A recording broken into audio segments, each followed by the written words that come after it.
একে বিড়ি খাইতো না, এক কাপ চা খাইতো। কোনোদিনও ভাই দরকার হয়েছে ভাই বাইরে আজুদার বুকি নিয়ে আইতো, বইনু করলে আজুদার বুকি নিয়ে আইতো ভাই ভাই। আমিরের তেমন কোনো বন্ধু নেই, বরং একাকী থাকতেই স্বাচ্ছন্দ্য বোধ করতেন। তবে তার আচরণ আর চলাফেরা ছিল কিছুটা মেয়েলি স্বভাবের, জানিয়ে প্রতিনিয়তই আমিরকে শাসন করত পরিবার। বন্ধুর সাথে দেখা করতে গিয়ে নিখোঁজ হয় নোয়াখালীর এক যুবক। পুলিশের সন্ধানে উঠে আসে ভয়ঙ্কর এক চক্রের নাম। সমকামীরাই ছিল যাদের মূল টার্গেট। বাংলাদেশের মতো একটি সুন্দর এবং ইসলামিক রাষ্ট্রে যেখানে সমকামিতা নিষিদ্ধ করা হয়েছে, তবুও সব কিছুর আড়ালে, লোকচক্ষুর আড়ালে একদল তা নিয়ে খুবই বিজনেস করে চলছে এবং তাদের মন মতো জীবনযাত্রা চালিয়ে যাচ্ছে। তবে আমাদের ইসলামিক নিয়মকানুন অনুযায়ী আল্লাহ তাআলা এরকম গুনাহকারীদের পূর্বেও ধ্বংস করে দিয়েছেন এবং ভবিষ্যতেও ধ্বংস করে দিবেন। আজকের ঘটনাটি মূলত এমনই একটি চক্রকে নিয়ে, যারা মানুষের এরকম সমকামিতার বৈধতা দিতে গিয়ে এবং যারা এসবে বিশ্বাস করে তাদেরকে নিয়ে একটি বিশাল চক্র তৈরি করে এবং তাদের সাথে এক প্রতারণার ফাঁদ গড়ে তোলে। আসসালামু আলাইকুম বন্ধুরা, আমি মোহাম্মদ ওয়াসির আছি আপনাদের সাথে আজকের সত্য ঘটনা নিয়ে। পুরো ঘটনাটি শুরু করার আগে যারা এখনো আমার চ্যানেলটিকে সাবস্ক্রাইব করেননি, দয়া করে এখনই সাবস্ক্রাইব করে নিন, আপনার বন্ধুদের সাথে শেয়ার করে দিন এবং কমেন্ট করে জানিয়ে দিন আপনার মূল্যবান মতামত। 22 ডিসেম্বর 2022 নোয়াখালীর গোপালপুর থেকে ঢাকায় আসেন আমির হোসেন নামে এক যুবক। ঢাকায় এসে বড় বোন নুরুন্নাহারের বাসায়, তার নুরুন্নাহারের ভাড়া বাসায় ওঠার কথা ছিল যুবকের, যার নাম ছিল আমির হোসেন। কিন্তু তার বড় বোন সেদিন বাসায় না থাকায় সে বাসার মালিকের বাসায় রাত্রি যাপন করেন আমির হোসেন। পরদিন সকালবেলা সে বাসা থেকে বেরিয়ে যায়, বলে তার এক বন্ধুর সাথে দেখা করতে যাবে। সে বন্ধুর সাথে দেখা করতে যাওয়ার আগ পর্যন্ত তার মার সাথে, তার পরিবারের সাথে নিয়মিত যোগাযোগ ছিল। কিন্তু সেদিন সকাল 9টার পর থেকেই তার ফোন বন্ধ পাওয়া যায়, তাকে কোনোভাবেই তার সাথে যোগাযোগ করা সম্ভব হয়নি। তার মায়ের নাম হচ্ছে আয়েশা এবং তার বোনের নাম হচ্ছে নুরুন্নাহার, যিনি ঢাকার উত্তরায় থাকেন এবং তার বাসাতে মূলত আমির হোসেন গিয়েছিল। তার মা আয়েশা জানান, এমনটা কখনোই হয়নি। আমির হোসেন সে দূরে কোথাও গিয়েছে, তার মার সাথে ফোন করেনি বা দীর্ঘদিন যোগাযোগ বন্ধ রেখেছে, তার ফোন বন্ধ ছিল।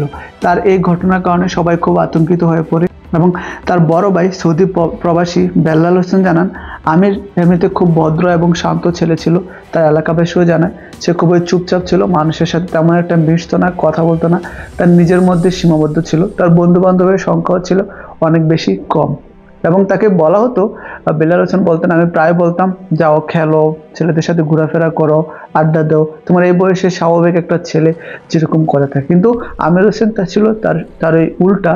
সে ঘরে থাকতো, চুপচাপ থাকতো, তার বন্ধুর সংখ্যা খুবই কম ছিল এবং তার মধ্যে একটি অস্বাভাবিক বিষয় যেটা ছিল, সে মেয়েলি স্বভাবের ছিল একটু।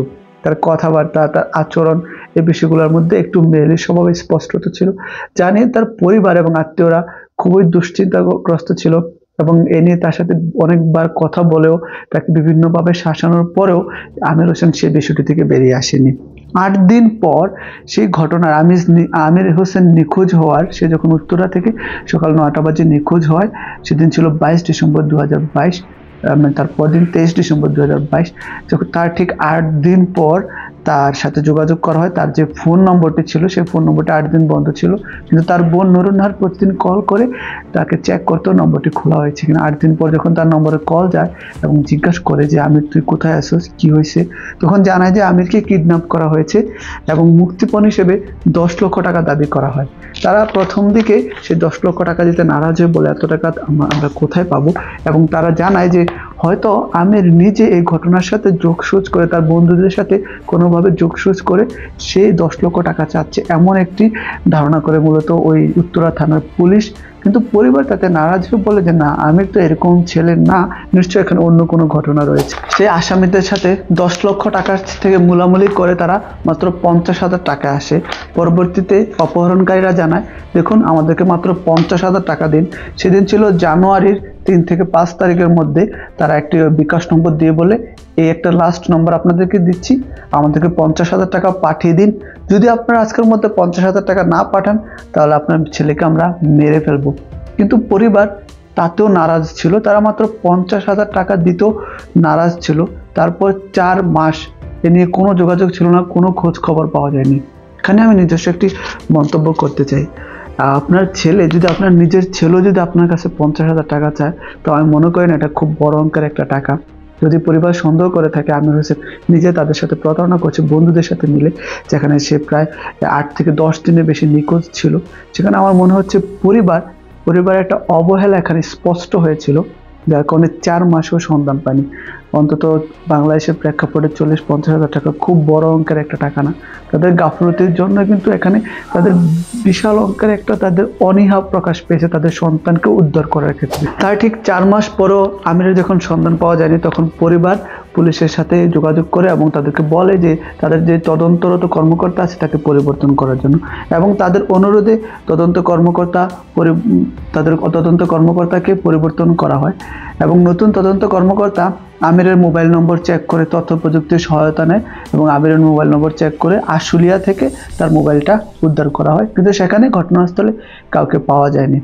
তার যে বিকাশ নম্বর দিয়েছিল, তার যে বিকাশ নম্বর দিয়েছিল, তখন পুলিশ সেই বিকাশ নম্বর নিয়ে রিসার্চ করতে থাকে এবং বিকাশ নম্বরটা দিয়েছিল যাত্রাবাড়ির একটা দোকানের, এবং সেই দোকানদারের সাথে যখন কথা বলা হয় যে আপনার এই বিকাশ নম্বর দিয়েছিল এরকম একটা চক্রের লোক, তখন প্রথম দিকে সে তো বলে আমি জানি না, কিন্তু পরে এক সময় সে স্বীকার করে যে হ্যাঁ।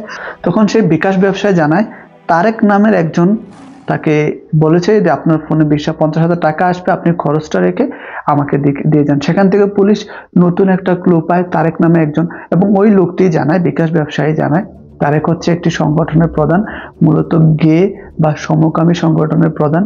সে বাংলাদেশে যত সমকামী ছেলে মেয়ে সমকামী ধারণাতে বিশ্বাসী তাদের নিয়ে একটি সংগঠন করেছে এবং তাদেরকে ডেকে নিয়ে আসে এবং মাঝে তাদেরকে অপহরণ করে তাদের কাছ থেকে মুক্তিপণ দাবি করা হয়, যেখানে আশুলিয়ার যে বাড়িটা থেকে আমিরের মোবাইল ফোনটি উদ্ধার করা হয়েছে সেখানে মূলত সে বাসা ভাড়া নিয়ে সেখানে তাদেরকে আটক করে রাখে এবং তাদের বাড়ি থেকে মুক্তিপণ দাবি করা হয়।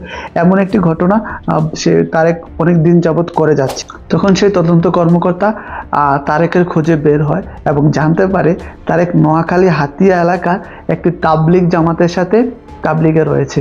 এখন দেখুন যে সমকামী মতবাদে বিশ্বাসী এবং যে এরকম একটি প্রতারণা চক্রের সাথে বিশ্বাসী, যে মানুষকে ধরে এনে প্রতারণা করে তাদেরকে খুন গুম হত্যা এরকম ভয়ঙ্কর ক্রাইম করতেছে, সে একটি তাবলিগ জামাতে ঘুরে বেড়াচ্ছে।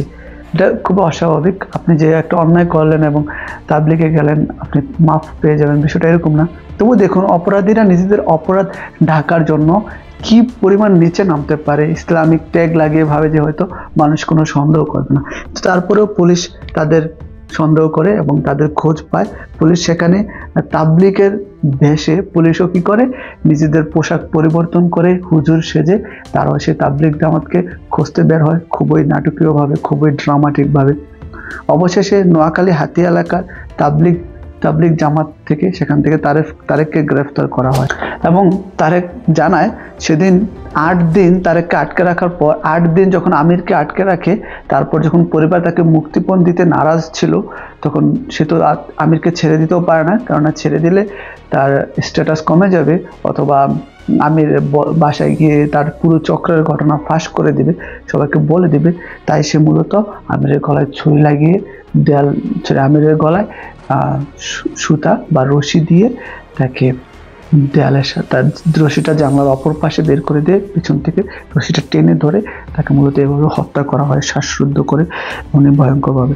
এবং সে বাসার পাশে যে সেফটি ট্যাঙ্ক ছিল সেই সেফটি ট্যাঙ্কে আমিরের লাশ ফেলে দেওয়া হয় এবং পুলিশ এ নিয়ে যখন আরও জিজ্ঞাসাবাদ করে তারেককে তখন জানায় সে এরকমভাবে আরও অনেকের সাথেই এভাবে মুক্তিপণ আদায় করেছে এবং সে আরও একজনকে একইভাবে হত্যা করে সেফটি ট্যাঙ্কে ফেলে দেয় এবং পুলিশ যখন সেফটি ট্যাঙ্ক খুঁজে বের করে এবং সেখানে সে লাশগুলো খুঁজে পায় এবং তাদের পরিবারকে তাদের লাশ বুঝিয়ে দেয়। এক্ষেত্রে আমি বলতে চাই সুন্দর জীবনযাপনের ক্ষেত্রে আপনারা স্বাভাবিক সুস্থ একটি সাইকোলজিক্যাল জীবনযাপন মেনে নিন। সমকামিতা একটি অসুস্থ মনের চিন্তা মাত্র, মানুষের একটি অসুস্থ ধারণা মাত্র, এটাকে আমিও সাপোর্ট করি না, আপনারাও একে না বলুন। সুন্দর স্বাভাবিক জীবনযাত্রায় বিশ্বাস করুন, দেখবেন আপনি এবং আপনার পরিবার সুস্থ থাকবে। তো বন্ধুরা, আজকের ঘটনাটি শোনানোর উদ্দেশ্য কাউকে আঘাত করা নয়, কাউকে কষ্ট দেওয়া নয়, শুধুমাত্র শিক্ষামূলক উদ্দেশ্যে আজকের ঘটনাটি আপনাদের সামনে বলা হয়েছে। ভালো থাকবেন, সুস্থ থাকবেন, ক্রাইম অপরাধ থেকে দূরে থাকবেন। দেখা হচ্ছে পরবর্তী ভিডিওতে। আল্লাহ হাফিজ।